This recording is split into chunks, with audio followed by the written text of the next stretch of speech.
bringing news from a different page. Truth served hot and bold and strong. Every week we sing along.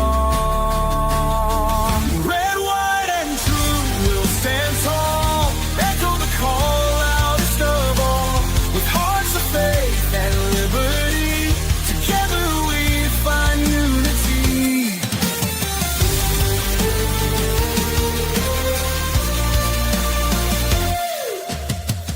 Stories that make you think and pray.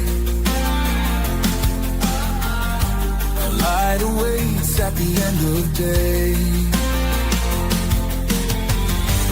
Guided by the stars and stripes, through the stormiest of nights. Red, white, and true will stand tall. Echo the call loudest of all. With hearts of faith and liberty, together we find unity.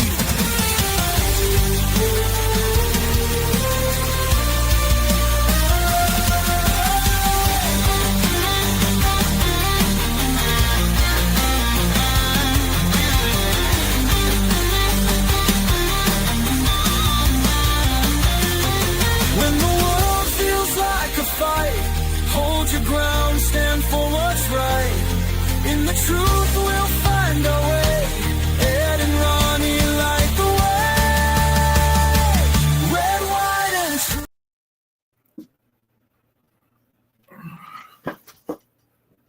Well. I'm not sure what happened there. Ronnie, can you hear me? I can hear you just fine, yeah. Okay, well, my computer, I couldn't hear the music, and then I look up and it's done before it's supposed to. And so, we may have to rebuke Satan here in just a second. So we didn't get this part in.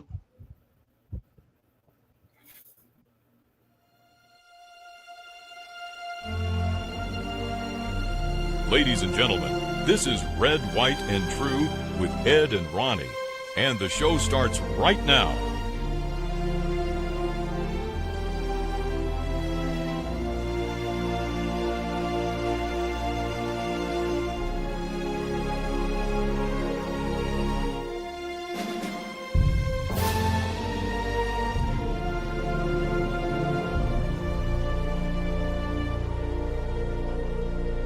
If people really want to know what's going on, listen to Ed and Ronnie Tuesdays on Red, White, and True, streaming on Facebook. And right. I got listen to that guy. He's a smart man. And I got one more here. This is brand new.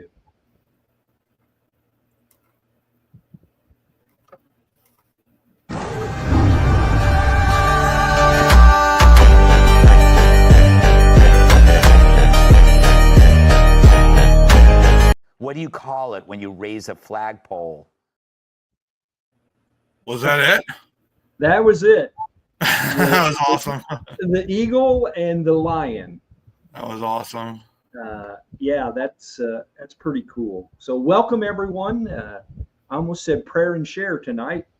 Actually, welcome to Red, White, and True with Ed and Ronnie. How about that? That works. That works, doesn't it? Well,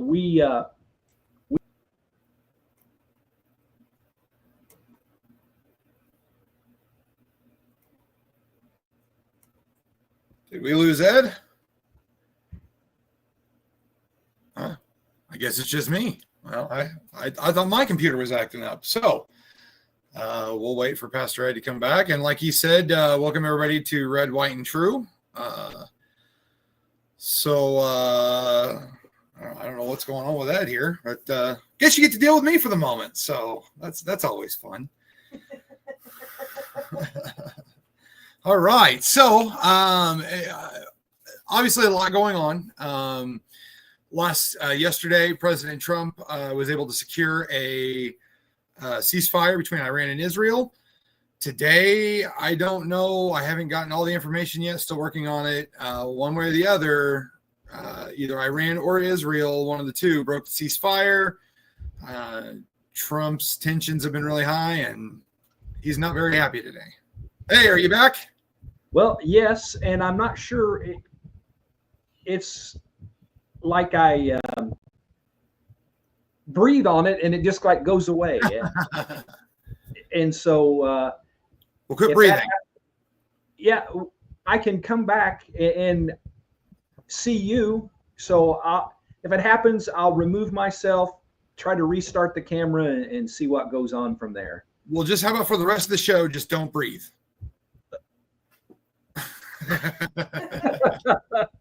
So Bill and Tanya say Trump is mad.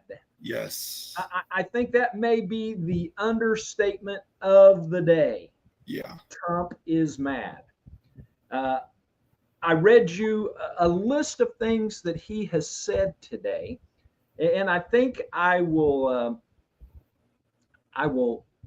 pull that up and read it again. Yeah, that was pretty interesting. All of these things Trump has said today. Stupid AOC. I mean, I'm not saying that any of these are wrong, but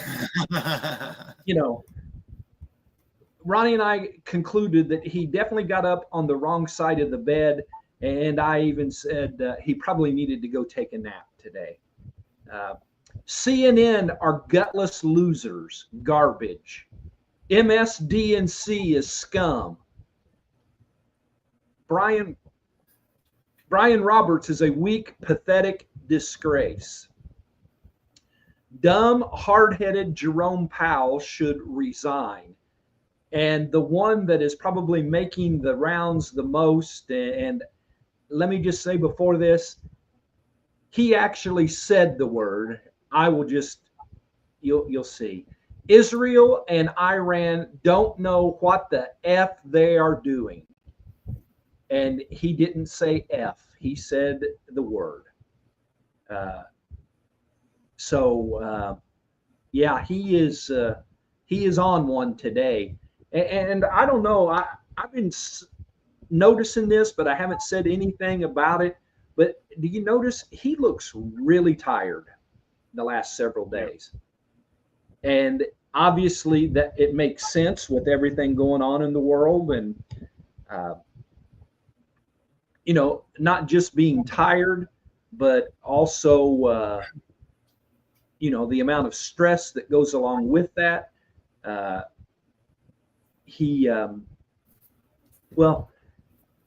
We know that in times past, especially before Trump, the first time, younger men who have been president age a lot while in office. You can look at when they went into office and either 4 or 8 years later. I mean, really with Trump and with Biden, they were already up there in years pretty well. And the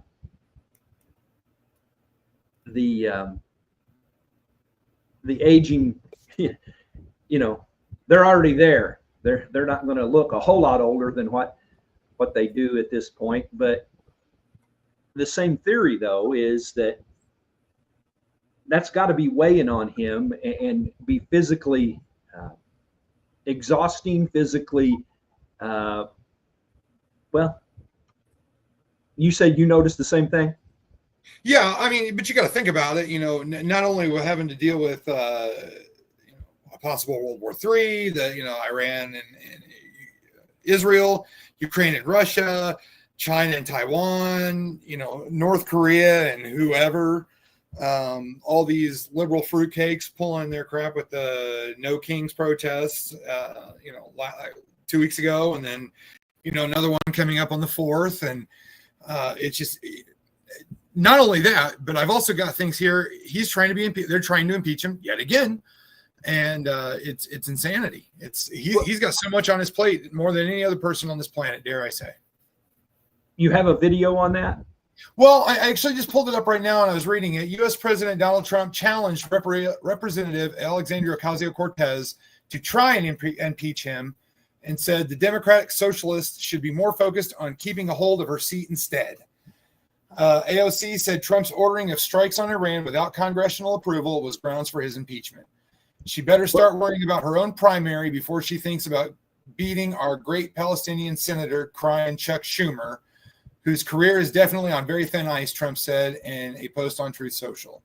She and her Democrat friends may or have just hit the lowest poll numbers in congressional history. So go ahead and try impeaching me again. Make my day. Well, I believe that since that happened earlier today, I believe that there were 100 Democrats that sided for Trump against impeachment. Really? Wow. Which is shocking. But I do have a video, and this this gentleman, you may all remember, he was the winner standing up, shaking the cane at President Trump during his speech to what were you calling it? It was his not joint session. Yeah, joint. Well, it was his not whatever. State of the Union. Yeah, there you go. There you go. I can't think today. Here you go.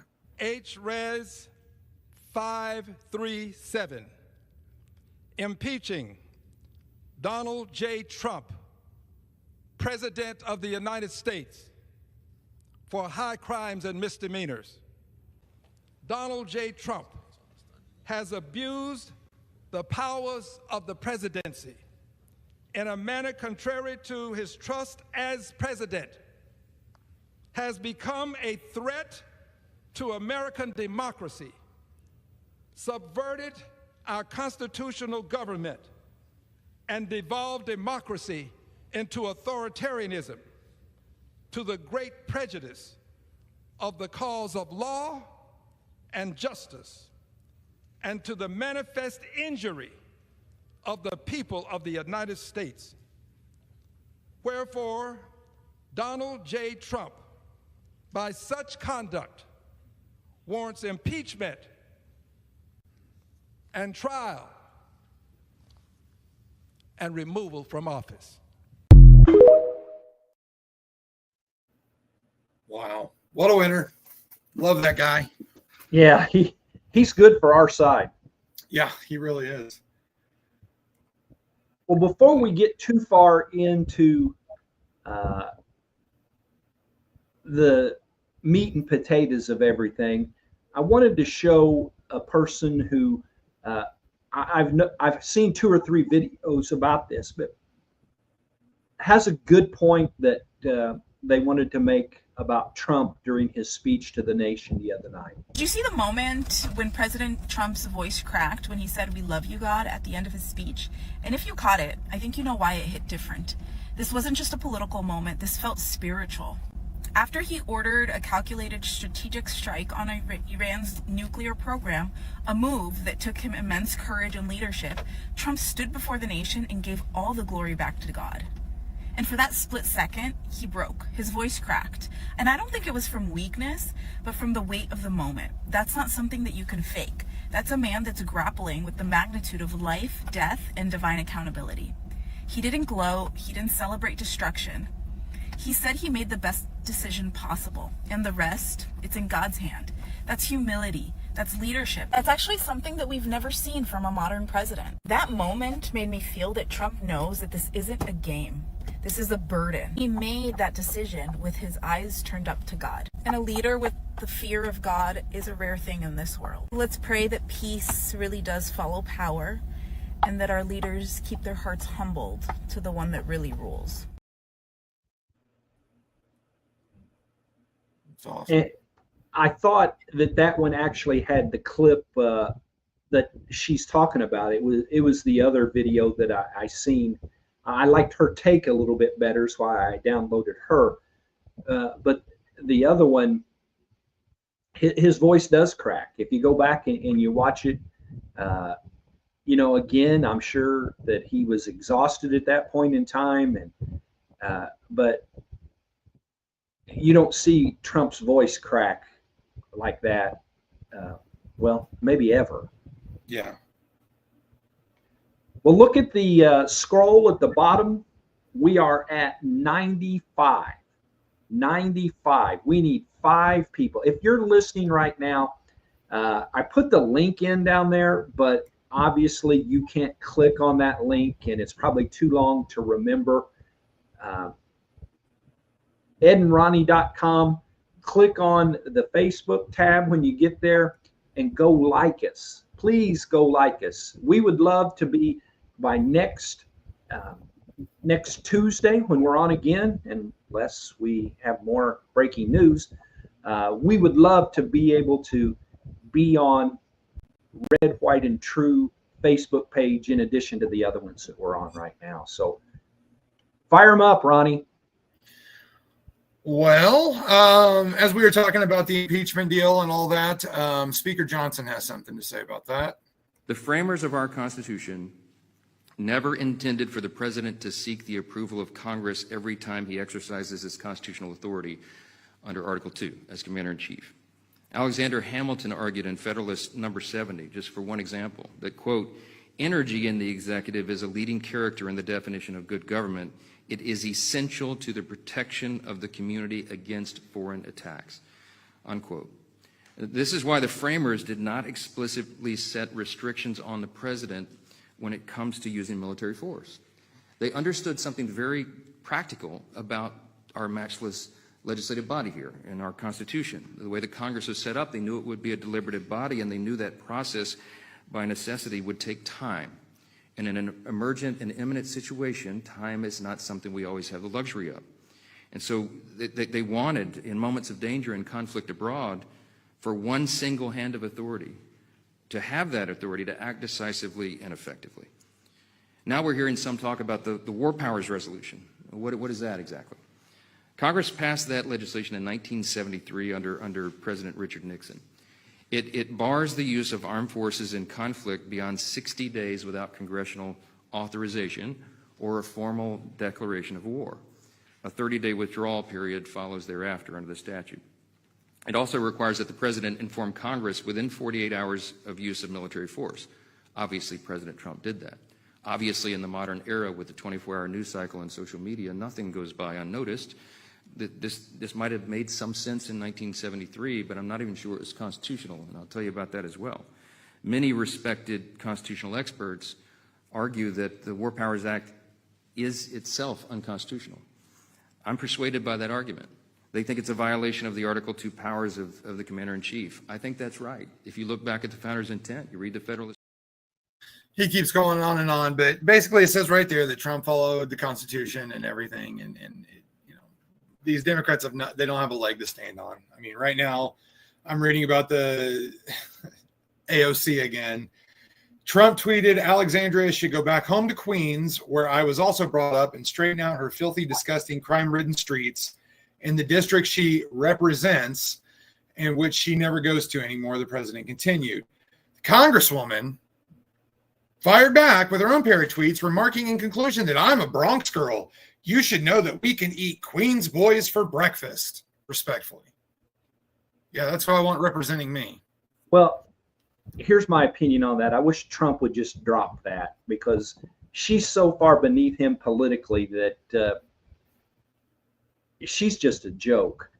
And so I know there's never been a Twitter, X, True Social, whatever social media he's on, fight that he didn't want to take up, but I wouldn't give her the time of day to acknowledge that she even exists. And the whole constitutional thing, I read an article that was talking about all of the different presidents. I mean, he mentioned all the way back to Andrew Johnson, I believe is who he said. But the number of times that even the most recent presidents have used military force, and yet he does it one time now, and well, one time this term, and you know, they act like it's the worst thing in the entire world. And I mean, you can look at Obama's numbers, you can look at Biden's numbers, you can look at Clinton's numbers, and they're all huge, huge numbers of times that they used force in many different areas of the world. And yet, Trump, one, is trying to keep the world's biggest exporter of terrorism from having a nuke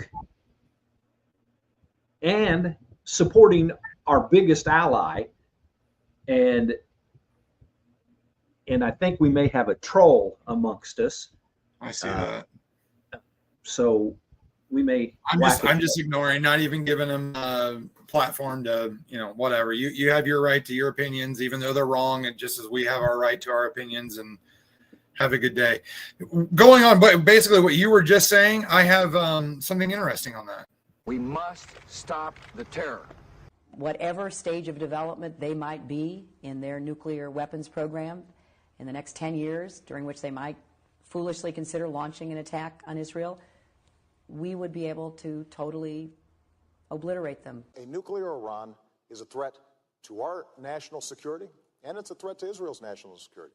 Iran has American blood on their hands. What we need to do to ensure that Iran never achieves the ability to be a nuclear power, that is one of my highest priorities. Iran's key nuclear enrichment facilities have been completely and totally obliterated. Right there. There you go. Everybody else talked about it. He actually did it. That's right.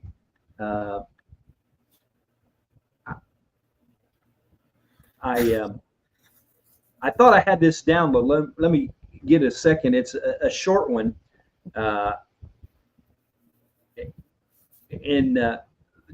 This person is kind of just saying what everybody else was thinking.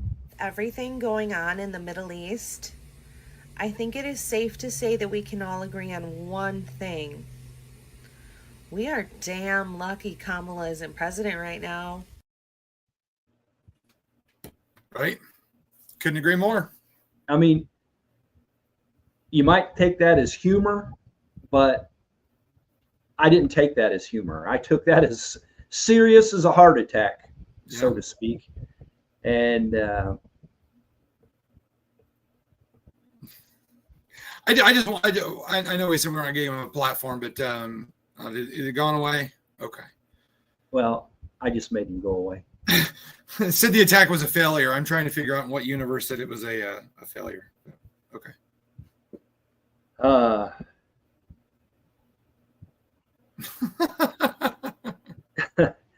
I really, really, really have.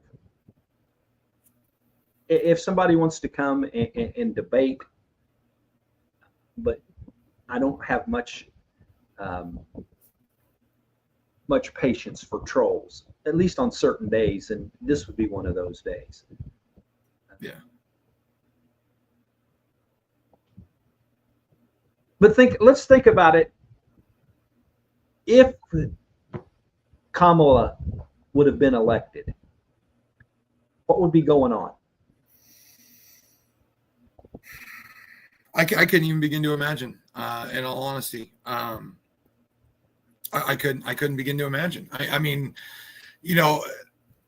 the riots I doubt would have happened. The border would still be open. All this stuff in Iran and in Israel still would have been going on, except now that the fear would be not only the sleeper cells already in the United States because of Joe Biden's open door policy, but how many are coming across the border now? How many more are adding to that number? They could rotate troops in and out. Absolutely. Absolutely.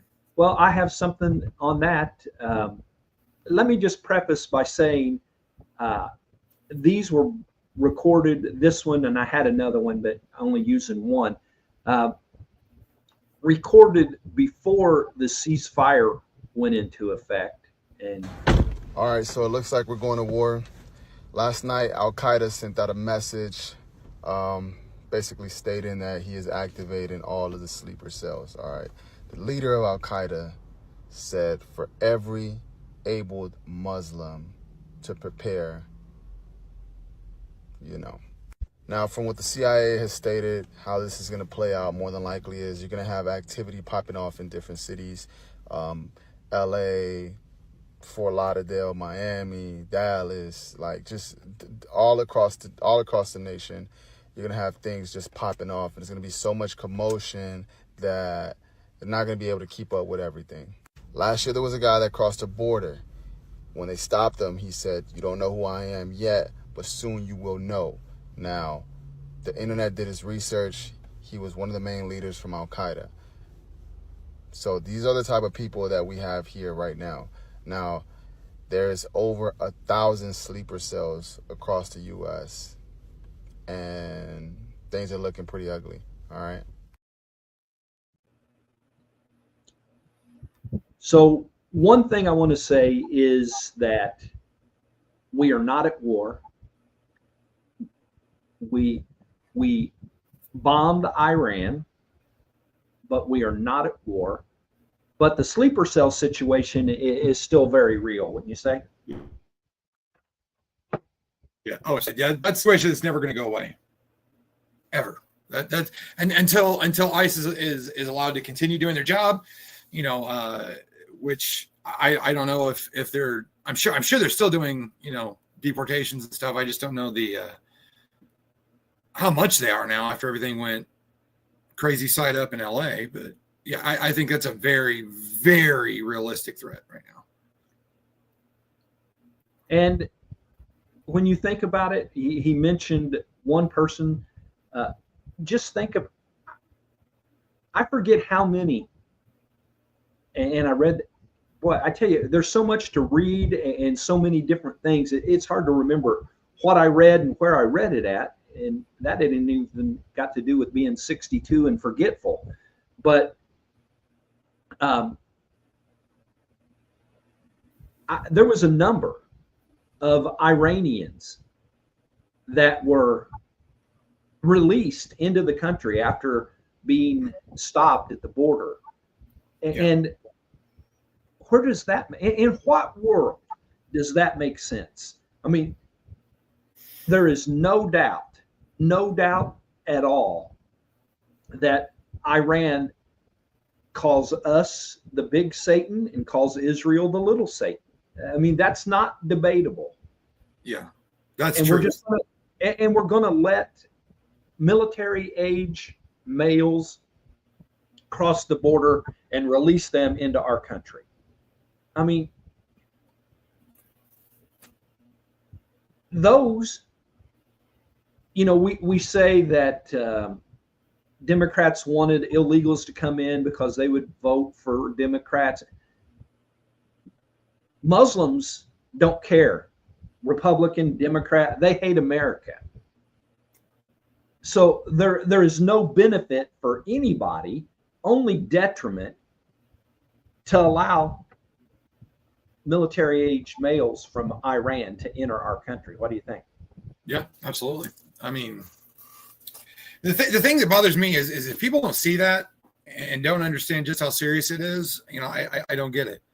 And you know, people aren't seeing the serious threat that Iran had, not only to Israel but also to us and to the rest of the world. And you know, we're terrible people for bombing Iran. And I've even got a video here where the Iranians are upset with Iran for what they were doing. Sure. Let me make it very clear, as an Iranian diaspora member, targeting IRGC bases is not targeting the Iranian people. It is not an attack on Iran. It is targeting the very people who terrorize the people of Iran. The Iranian people share a common enemy with the Israeli people. The Iranian people stand with the Israeli people because the force that is terrorizing the people of Israel is the same force that is terrorizing the people of Iran. It's the same people that are terrorizing the rest of the world. And yeah, I mean, that's what they do. Yeah. And, you know, and I never thought about this, but when I was in high school, you know, I hung out with this guy, and he was very racist, but he was saying, you know, what better way to take over a country? What better way than to send troops across the border, stock supplies, you know, build, you know, power bases essentially, And then when the time is right, then you spring the trap. You got to think about that. How many people are over here? How many supplies do they have? And then when the time is right, they spring their trap. Well, I'm going to be very vague with this, but your mom and I would regularly and do regularly visit a business in town. It's a national chain, and the locations here locally are run by people from a foreign country, not necessarily Muslim, so not necessarily Al Qaeda or Iranian or anything like that. But we got to know the one family that worked all the time pretty well. And all of a sudden, they said that they were moving and that their son/brother and his wife were going to be taking over the location. We were kind of disappointed because we'd kind of gotten a relationship, knowing a little bit about them. And, they'd make my drink the way they'd make it special, made me feel good, and I brag about them and all that kind of stuff. Well, they moved, said they were moving to Chicago. And we asked, well, you have a new job there, or, you're going to run a business just like this one? No. Well, where are you going to live? We don't know yet. And I'm thinking, who moves to Chicago with no job, not knowing where they're going to live? They basically either couldn't or wouldn't give us an answer to anything that we asked. So they're gone for a while. And we asked the guy who is supposed to be the brother and the son. The original was a mother, father, and a son. The son spoke reasonably good English. The father, he'd look at you and smile and say, thank you. But so we ask about him, and did they find work in Chicago? What? He's like, looks at me like I'm stupid. And they're not in Chicago. They're in Atlanta. But they said they were moving to Chicago. And you keep adding to that and adding to that. And it sounds just like what we would consider a sleeper cell. That they were here in this country and somebody was giving them instructions, because, who would say we're moving to Chicago with no job when the three of them worked from open to close at this business 7 days a week? But they're going to leave that and go with no job. Somewhere else. It had all the markings of a sleeper cell. And we've talked about it. We may have even talked with you about it. I'm not sure if we did or not. I think we did. I think so. But, those kind of things are real. And when it's real with people that hate your guts, that would just as soon kill you as look at you, but at the same time are very, very patient and will wait for the exact right time to kill you, to get the most out of, the most bang for their buck, so to speak. I got a video here that explains the bunker buster bomb. Very interesting. These bunker busting bombs and how it sort of like burrows into the ground, these 30,000 pound explosive devices. Can you talk more about how that would work in this sort of situation and what it specifically needs to get to in the ground? Yeah, some people may say, well, wait a minute, the B-2 is a stealth bomber. It goes in where you have very heavy air defenses, where enemy radars would be able to see it.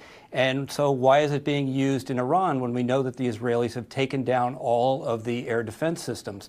That's because this MOP, this hardened penetrator that can go up to 200 feet below the ground, can only be carried by the B-2. So the B-52 has carried it before, but the weapon system itself is only certified to fly on the B-2. So this is why the B-2s had to go in to use these bunker-busting bombs. So the whole idea is that of the 30,000 pounds, only 5,000 pounds are explosives.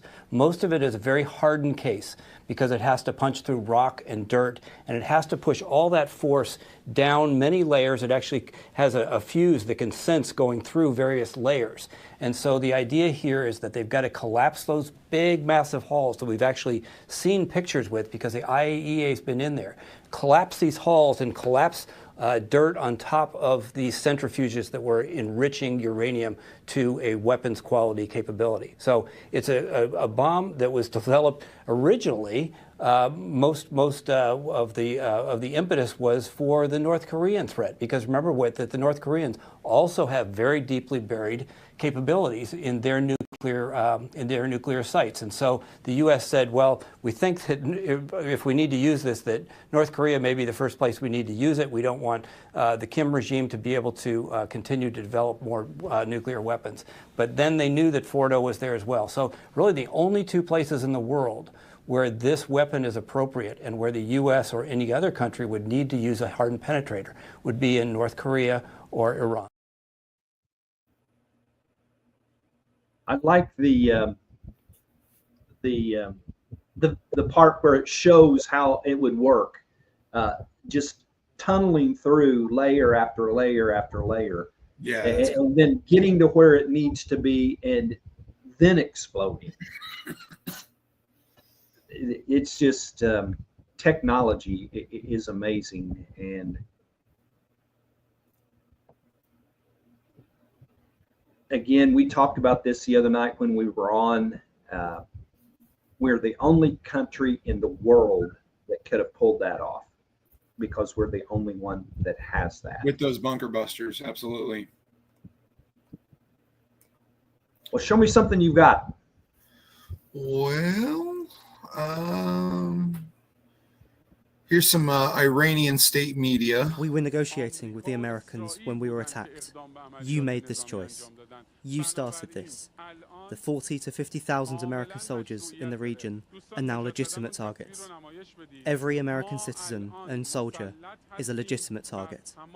We were negotiating, we were using diplomacy, but now you've chosen for the blood of your soldiers to be spilt. The American president in the White House chose to collect the coffins of 40 to 50,000 American soldiers. We will start this, and we will show not only your military presence or military bases in the region, even the presidency of Trump will not be in existence. That right there got to me because he said not only soldiers, but American citizens. So what does that tell you, since we were just talking about the sleeper cells and all that? Now, that was a day or two before the ceasefire was signed and agreed upon, but doesn't mean that there's not some people out there that don't agree with it. Well, let's look at this for a second. The retaliation, and I hate air quotes, but if there was ever a time for air quotes, it would be now. The retaliation that they made, I think it was 6 missiles at our base in Qatar, and they warned us in advance. Yeah. I mean, they for sure let Qatar know, because actually they are friendly with Qatar. And I've read and believe, based on something that Trump said, that we knew as well that they were going to do that, which means that it was just for show. And, you know, I'm not sure why throwing $1 million missiles for show makes any sense, other than I read somewhere that they said that they had to retaliate, and that they went so far as to told everybody where those missiles were going to hit, and they were not going to hit the base. They had to do something in retaliation. I don't know why. A pride thing, maybe? I don't know. so that kind of goes right along with the one that you played of the guy who was talking about they terrorize their own people. So they terrorize their own people, and then you've got this guy out here putting out propaganda. And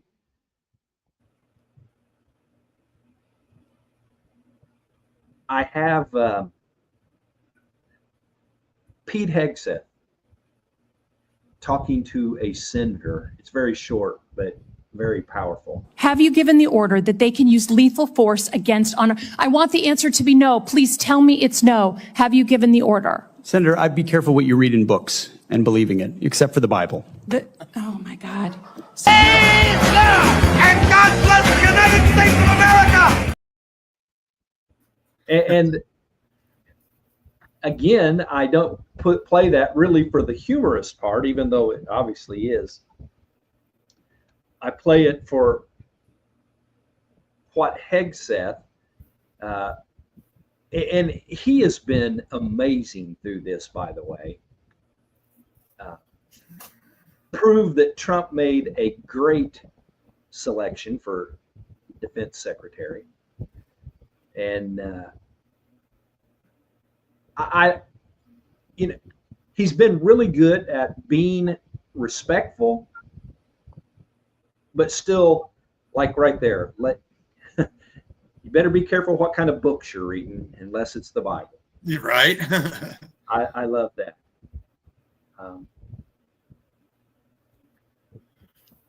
Oh boy.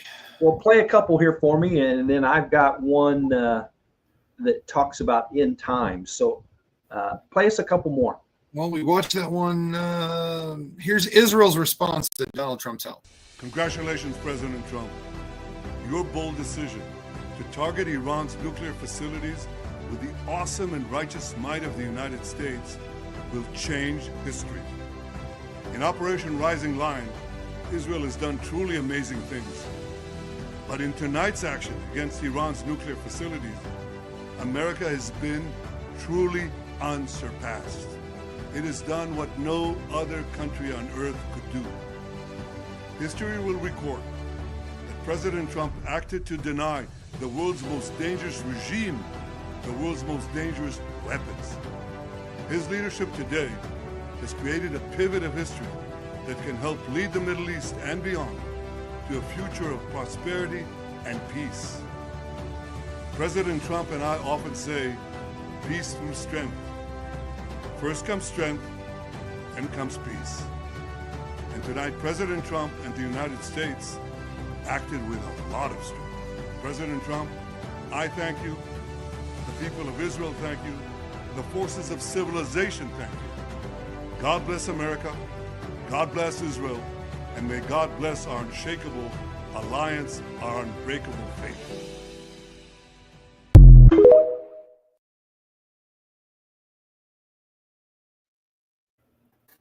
It's kind of interesting that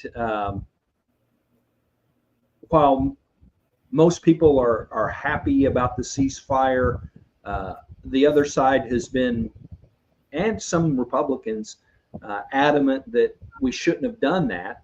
There are some, well, there's two different sides of this point too. There are some that say we should have never hampered Israel finishing the job by agreeing to a ceasefire. There are those that wanted to see regime change. Absolutely. And, we talked about that, and I still believe that that's a possibility, even though that's not what the stated goal is now. But there's also a group, people led by Lindsey Graham and some of the quote unquote hawkish people that kind of like us to be in never-ending wars that think that we should have joined the war. And so what do you think? Are we right where we should have been on this? Should we allow Israel to go a little farther? Should we have joined the war? What do you like it's been said all along, Israel couldn't have gotten to that point without our bunker busters, and obviously we stepped in, we made one bombing run, and within a few days, they're suddenly now we've got a ceasefire going on. So, I think we were right on track. Donald Trump said he'd give him 2 weeks to figure out what he's going to do. A couple days later, he figured out what he was going to do, and he did it. He didn't need congressional approval. He didn't need, to go around the United States and take a poll. That's not what a leader does. A leader makes a decision. He stands by his decision, and I stand by his decision. Well, I've been watching Charlie Kirk, and I really didn't realize that his podcast was so, it's like an up-to-date news broadcast. Yeah. And so I've been watching that quite a bit. And he says that Trump has put us in a new position, not for long-term conflicts, not being a police, the world police force, but if you look back in the first term when he had Soleimani taken out, some other things that have happened, and then this time you go in, it takes one or how many ever actions, you kind of get in, you get out, and you move on, and that's a different way of doing things. But I'm like you, I'm not opposed to that. I don't know why we would want to go into a long drawn out conflict when we, it's not been that long since we finished up in Afghanistan. And yeah, and the disastrous withdrawal from Afghanistan. And so if that's a new way of warfare, to say, look, we'll negotiate, we'll do the deal. And he uses that term so much, the deal, and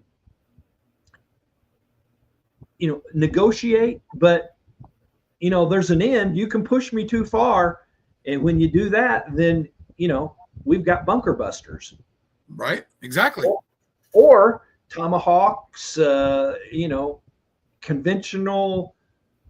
Yeah, well, obviously bunker busters aren't nuclear, but we got plenty of firepower out there to say stop it, and not just say stop it, but we mean stop it.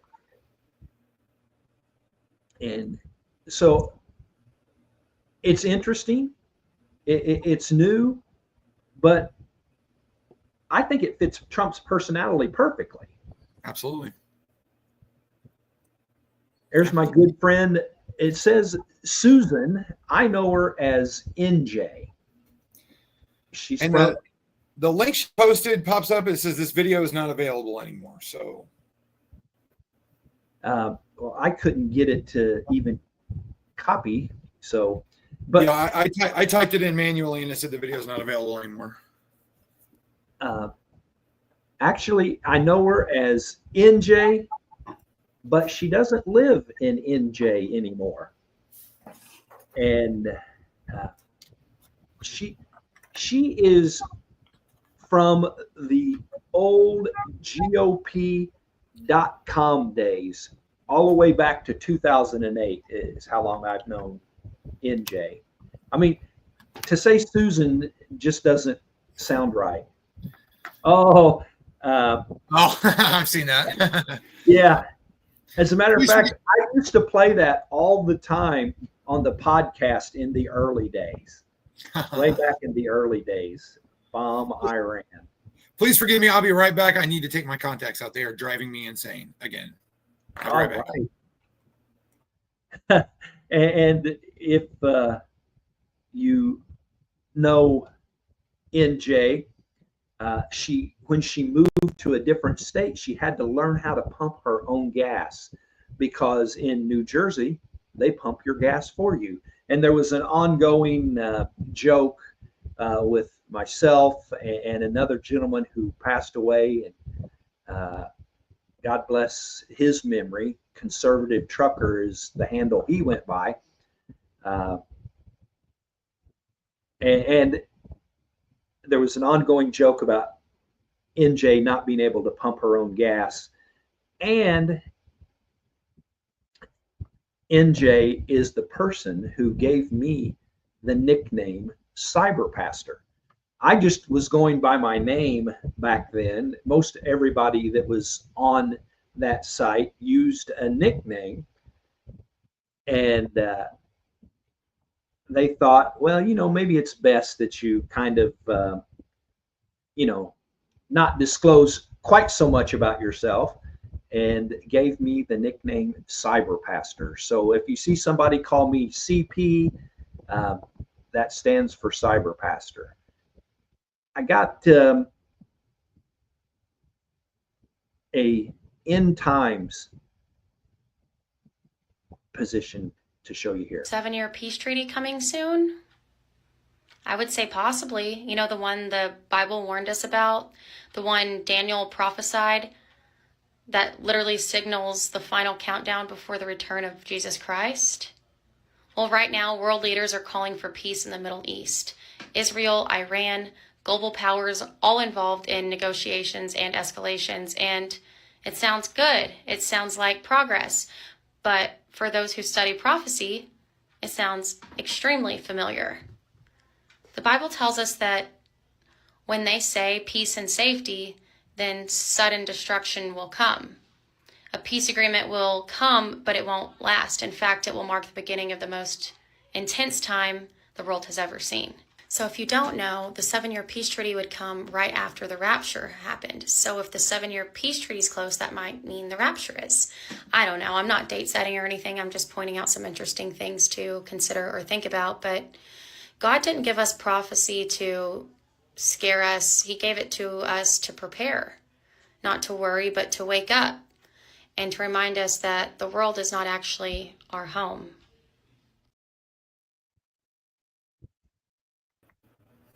Let me just give you a little bit of my thoughts on that.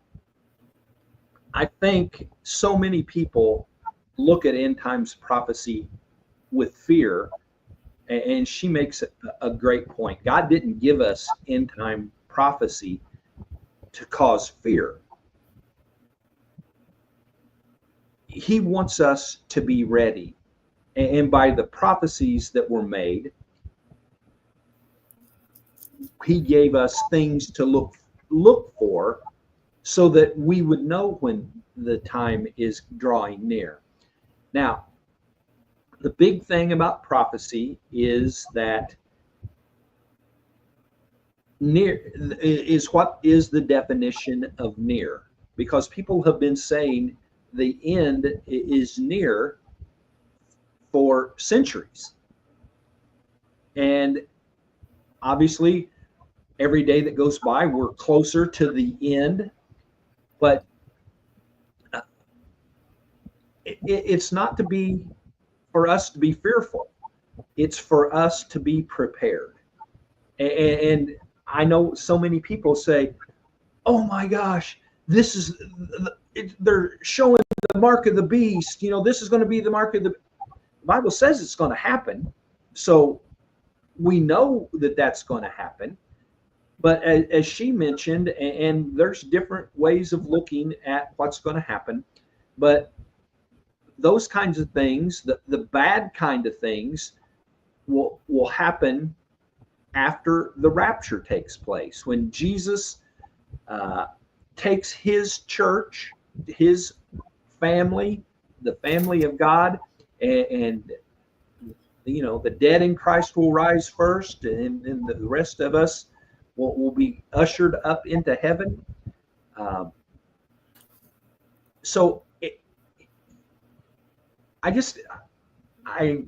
hate when I hear people that, well, we can't do this because that'll usher in the mark of the beast. Well, it's going to come.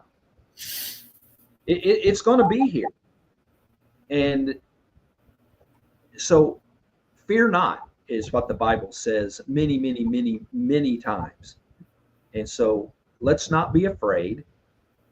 Things that are going on look biblical, and I believe they are, but let's just be ready. Ronnie? Yeah, I completely agree. That's my whole thing. I'm always doing my best to be ready. So, so I had just come out of the bathroom, and I had just sat down on the bed the other day when you texted me and told me that we had bombed Iran. This is a couple people in a Bernie Sanders rally or something when they found out. We just bombed Iran. Oh no, I'm scared. Oh, that just gave me the chills. I'm scared. All right, let me conclude. Oh dear God. Oh dear God. Oh dear God. Oh dear God.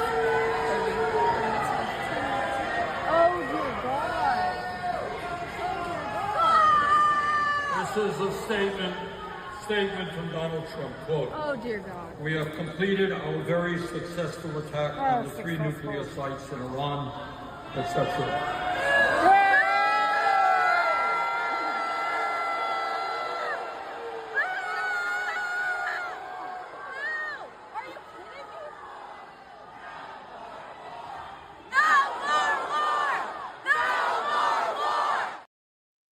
All those upset liberals.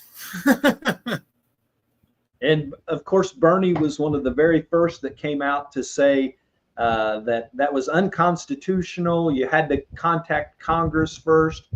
And we heard Speaker Johnson earlier talking about they have to notify, Congress has to be notified within 48 hours, and that he thinks that might even be unconstitutional. He actually notified Congress prior to, and then there was reports that he didn't notify the Democrat side. Schumer was warned. Jeffries would have been warned, but he wouldn't answer his phone. And so. But I've got here some responses from the left. The president's disastrous decision to bomb Iran without authorization is a grave violation of the Constitution and congressional war powers. He has impulsively risked launching a war that may ensnare us for generations. It's absolutely and clearly grounds for impeachment. That was AOC. Chuck Schumer says no president should be allowed to unilaterally march this nation into something as consequential as war with erratic threats and no strategy. The danger of wider, longer, and more devastating war has now been dramatically increased. Like that guy really knows.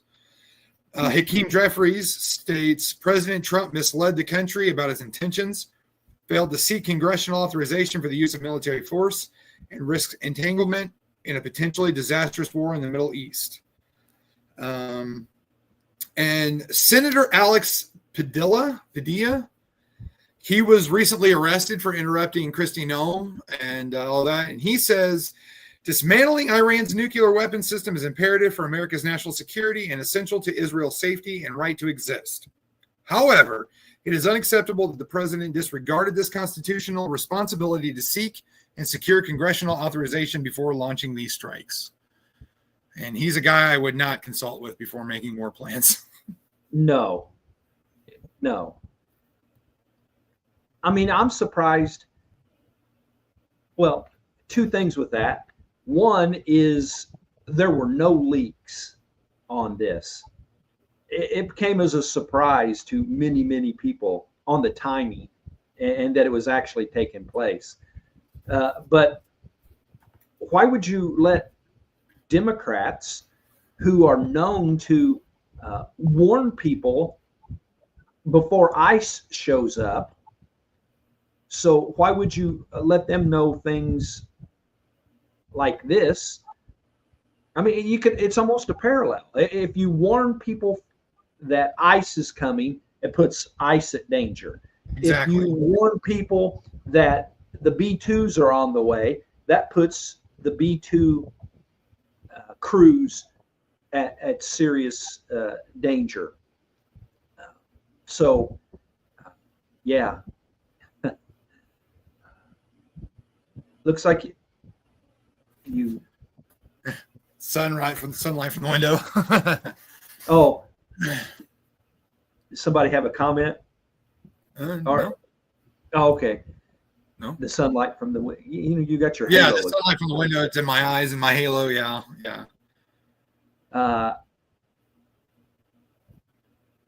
This has to do with Iran. We talked before about Whoopi and what she had to say about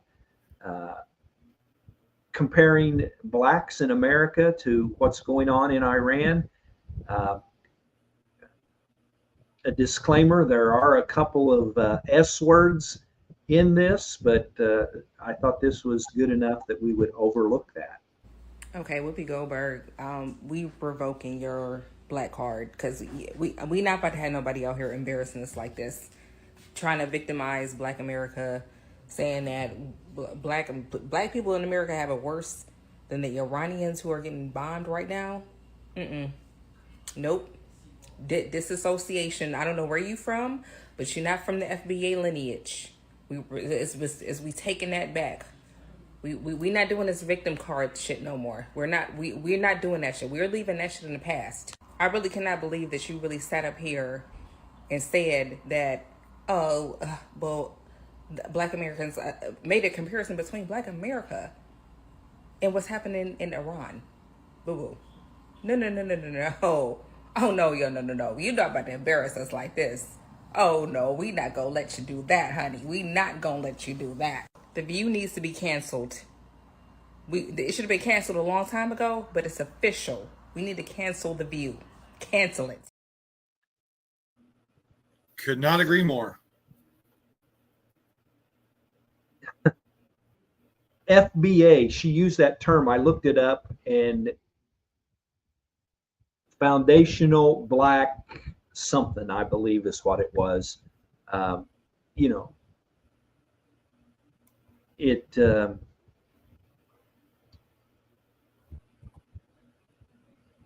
Whoopi turns the blacks against her, then you know it's over for her.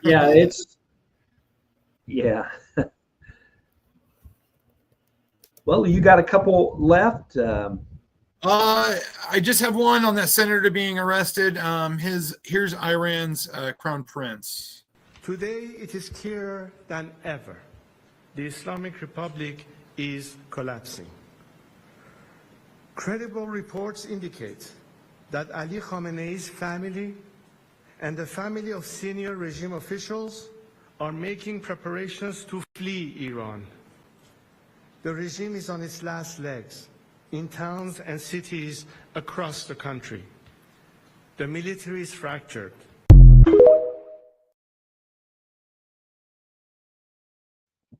Right along with our bombings, everything's falling apart over there. So no wonder they came to a ceasefire. Let's just hope that everybody abides by it and keeps it going, because we don't want another day of pissed off Donald Trump. Yeah, we don't need that. Who knows where he's going to go? No. That man is actually the crown prince because his father was the Shah of Iran. Pahlavi, I think, is their last name. That he was overthrown when the mullahs took over the Islamic Revolution there in Iran. Actually, the Shah of Iran was an ally of the United States. We're going back into the 70s now. And that is the son of the Shah, which would make him the crown prince. The Shah was not an elected person. He was an appointed, I think appointed would be the right word, but he was not the same kind of appointed leader as the fundamentalists that are in there now are. So you have something there, raising Cain. It was just him talking about the bombing runs and everything, just stuff we've already covered. So I just got rid of it. Well, that is an awesome nickname. Yeah, I love that. See, when Trump said it the other night, I was like, seriously, Raising Cain? Is that really his last name? And I looked it up. It's not. But true Trump form, he gave him a pretty sweet nickname. Yeah. Well, we could have played this much earlier. Wrong one. Where did it go? Well,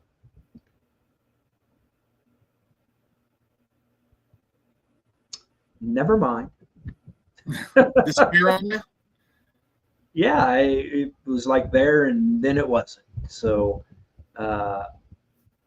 you've talked about her quite a bit. Donald Trump is a criminal who was found guilty of 34 felony counts of fraud.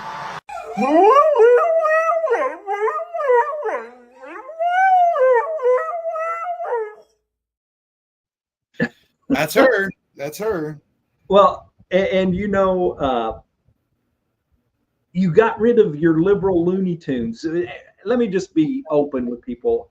I talked with Ronnie and asked that we kind of keep this episode tonight on the more serious side. I mean, there's a lot of serious things in the world, so we didn't have a lot of humor, and I know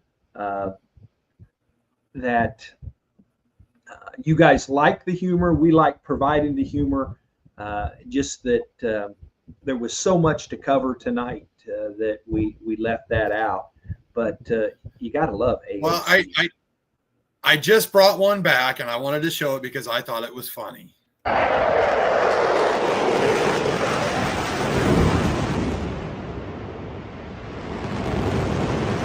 Short skirts, I wear t-shirts. She's cheer captain and I'm on the bleachers, dreaming about the day when you. That'd probably be me if I was a fighter pilot.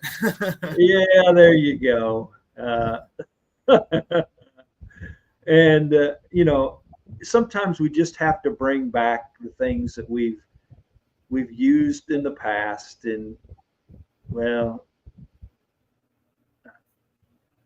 here's another one. Sorry, Kevin Bacon wasn't in Footloose. What? Of course he was. No, he wasn't. You lose. Of course he was. He was the star. Nope, you're wrong. Look it up. I don't have to look it up. It's common knowledge. Nope. He was on the cover of People magazine when the movie everyone knows Kevin Bacon was a star of Footloose. It was a huge movie. He was the lead. No.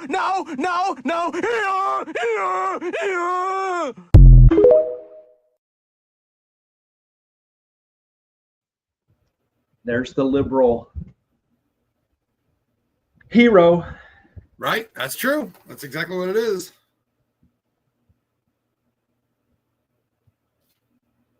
Looking to see if there's anything else that we need to throw out there. And I think it looks like all of yours are gone. Yep. And I think that mine are gone. Let's show a commercial.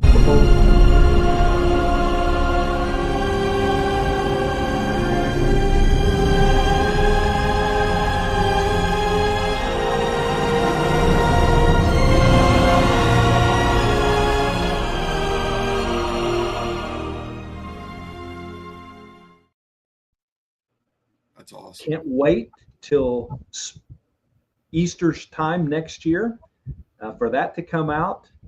a couple more that are appropriate. I stay updated by watching Ed and Ronnie. That's right. And you know, this one is so appropriate for tonight. If you were here earlier, you'll know what this means. Yeah, you know who needs to shut up? Ed and Ronnie and that red, white, and true bullcrap. Okay, time for you to go, troll. And that's exactly what I did too. I pushed a button and there went the troll. Everybody's entitled to their own opinions, no matter how wrong they are. Yep. And, you know, we'll allow people to come in here with differing opinions, but it doesn't take long to figure out the difference between differing opinions and being a troll. Exactly. And I don't know if NJ is still in here, but we used to, when we were at GOP.com, we used to call it whack-a-troll.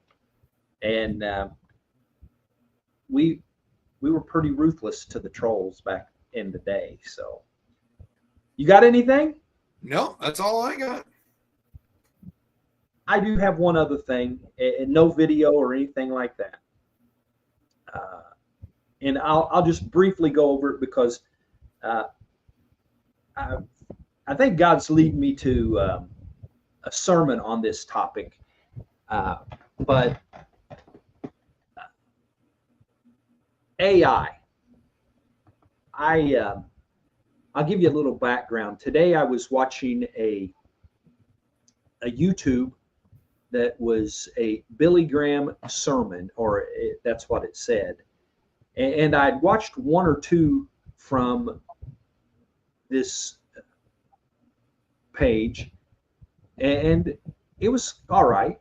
But the one today, the topic was that the Bible said that there is a color that we should never wear because it invites witchcraft, etc., etc. And I thought, I'm 62 and I've never, ever, ever heard that. And so I got to looking, and it actually, I said to Amy, I said, this sounds nothing like a Billy Graham sermon. And the bad thing is it was made with AI. It was Billy Graham's voice. You know, they can clone any voice. Yeah. And so it was Billy Graham's voice, but you could tell just by it was leading you along to keep you watching. It didn't talk about what that supposed color was. I still don't have any idea what it was because I quit watching and started looking it up, which brings to the point of, if you're watching something, we've talked about this. If you're watching something, whether it be biblical, whether it be politics, if it doesn't feel right, if it just seems out there, either one, don't believe it at all, or two, do your research.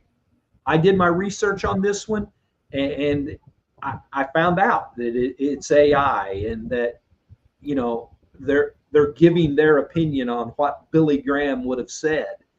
And, you know, my discernment, and I'm glad that God gave me the discernment on this one, so I would quit watching and wasting time and be able to tell you guys about. The discernment was, there's no way that Billy Graham would talk like that. And so we've got to be careful. There are very, very good things that can be done with AI, but there's also tons of harm that can be done. And probably every day that goes by, we see things about AI that are alarming. Two of my grandkids were here yesterday, and one of them had seen a video that said that we were at war and the draft was going to be reinstated. And so I had to explain how that is far, far, far from the truth. First of all, we're not at war. We could be at war soon, but we're not at war.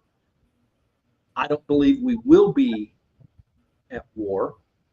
But the last thing that we want is the draft. The last thing I said to them, we would have to be at war for a long, long, long time before the draft was ever instituted. And you know, one is almost 20, the other one is 18. I mean, they're draft age, and so concerned, obviously. But if it doesn't feel right, investigate. And I'm pretty sure I'm going to put a sermon together on discernment and use AI as the focus of that. I've done discernment sermons in the past. This one will be a different focus on discernment. So I'm going to share that. Got something you want to share at the end here? Nope, I've covered everything I had. All right. Well, we appreciate everybody being here. It was great to see NJ. Whisper a prayer for her if you don't mind. She's going through well, let's just say she needs prayers for comfort in this time. And God bless her. My heart breaks for her. Say good night, Ronnie. Good night, everybody. Thank you for being here. If you haven't liked our Facebook page, go to edandronnie.com. Please help us to get those last 5. edandronnie.com. Yep. Click on the Facebook tab and go and like us. We need 5.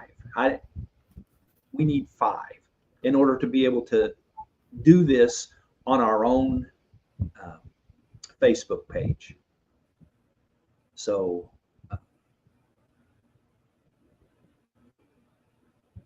you know, I think we might have been on your page tonight, Ronnie. I went ahead and clicked on it. I tried the other day to stand it up, and it wouldn't. It gave me a bunch of hullabaloo and all that. So I don't know. Yeah, we're on there. I'm pretty sure we are, and I didn't go and do it the roundabout way. I'm pretty sure. So maybe they say that you've been here long enough. You're a big boy now. All right. Well, folks, we appreciate you. God bless you. And until we see you again, whether it be next Tuesday or something comes up before then, we go with unprepared. Go out and do the right thing.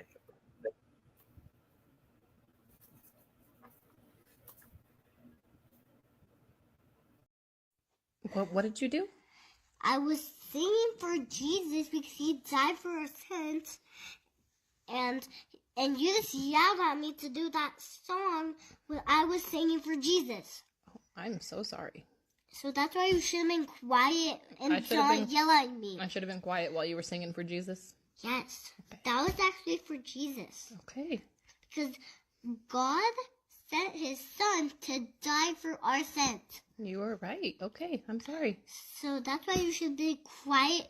And this is our old church. This is my future. This is my